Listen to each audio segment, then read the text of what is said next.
Pay no attention to the corpse in the back, said the professor as we entered his classroom.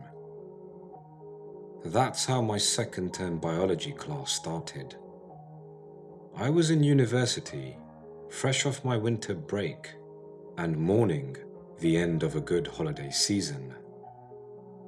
I had stayed on campus and spent my time getting drunk with my buddies. The fun was over, and it was time to get back to studying. I had looked up my bio teacher, Mr. Blackburn, on Rate My Professor the night before. You know, to know what to expect. His reviews were underwhelming. The guy was apparently a total bore. Students said he was monotone, never joked, and never cracked a smile. That's why I was surprised at the state of the corpse in the back of the room. Mr. Blackburn didn't strike me as a funny man, but I guessed he must have had a bit of a devious streak in him. The body had been placed behind a row of discarded tables and broken chairs. It sat on a sturdy wooden crate, wearing a civil era uniform. There was a sombrero on its head, and a pine air freshener dangled around its neck like a lame gangster medallion. Again, I didn't peg Mr. Blackburn to be the kind to joke around. Maybe the old coot had grown a sense of humor, or maybe he'd lost his marbles overnight. Either way, this being biology class and all, I figured the body was there for a reason other than giving us a good laugh. I squinted and examined the corpse. It looked old. I don't mean it was the decomposing, mind you. Heck, it was so well preserved that it didn't even emit an odor. I mean, the person it used to be was an old man. Its skin was shriveled up and mummified looking. Its arthritis-ridden arms stretched out at sinister angles that reminded me of tree branches in the dark. I looked at its face and saw its mouth and eyes were wide open, giving it an appearance of shock and terror. Man, must have been a rough death. Mr. Blackburn started the lecture. He certainly lived up to his reputation, and by that, I mean I fell asleep after 10 minutes of hearing him drone on and on. In fact, I can't recall a single lecture that didn't end with me dozing off. After class, the other students and I exchanged theories about the corpse and why it was there. Over the next few weeks, we started to notice that someone, presumably Mr. Blackburn himself, changed the body slightly between classes. Trying to figure out what the professor had done to it became our new pastime. Sometimes its arm had been repositioned. Other times, it was several feet away from its starting position. Even its eyes could, at times, be spotted looking in a different direction.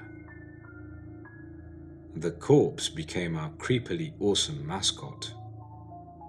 Whenever Mr. Blackburn caught us looking at it, however, he would clear his throat to draw our attention to the front and repeat what he had told us on the first day. Pay no attention to the corpse in the back, he'd say slowly, his voice colder and harsher.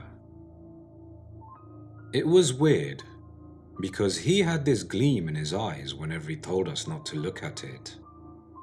I swear, it was like he was taking pleasure out of knowing we were peeking. He had the exact same look a toddler has when he drops his trousers in front of a group and lets loose on the carpet, knowing he's doing something wrong, but relishing the moment anyways. There was something off about Mr. Blackburn. One snowy afternoon, Cynthia, a really hot chick that sat across from me, dropped a pen. It rolled to the back of the class and stopped right between the corpse's feet. She sighed loudly, looking more annoyed about having to get up than frightened to approach the body. Now, I'd been pining over Cynthia since the start of the semester, so it was only natural that I turned my head to check out her fine behind as she bent down to pick up a pen. She suddenly shrieked like a harpy, and I knew exactly why. "He's still alive!" she yelled, confirming my suspicions. The class erupted in laughter, assuming she was playing some sort of trick. I knew better. I had seen it move too. Its foot had twitched ever so slightly when she reached for the pen. I even saw its contorted fingers barely outstretch, as if trying to grab her, but not having enough strength to do so. I overheard someone making a joke about the stiff trying to check out her rack. I was too freaked out to respond. Cynthia threw the pen at the body and ran out the classroom, frantically dusting herself as though there were bugs all over her. The class erupted in indiscernible chatter. Upon hearing all the commotion, the teacher stopped his lecture.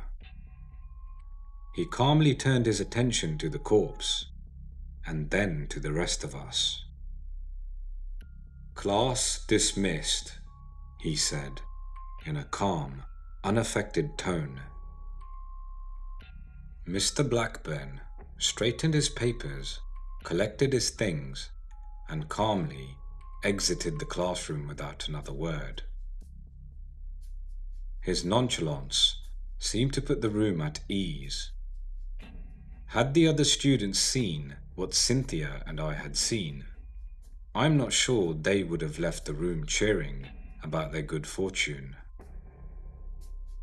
I overheard someone say the teacher had probably rigged the body with electrodes or something to cause it to jerk. I wanted to check, because I wanted it to be true. Still, as the mass of students barreled towards the door, I felt compelled to follow and leave with them, like a mindless lemming. In hindsight, I regret not examining the body before I left.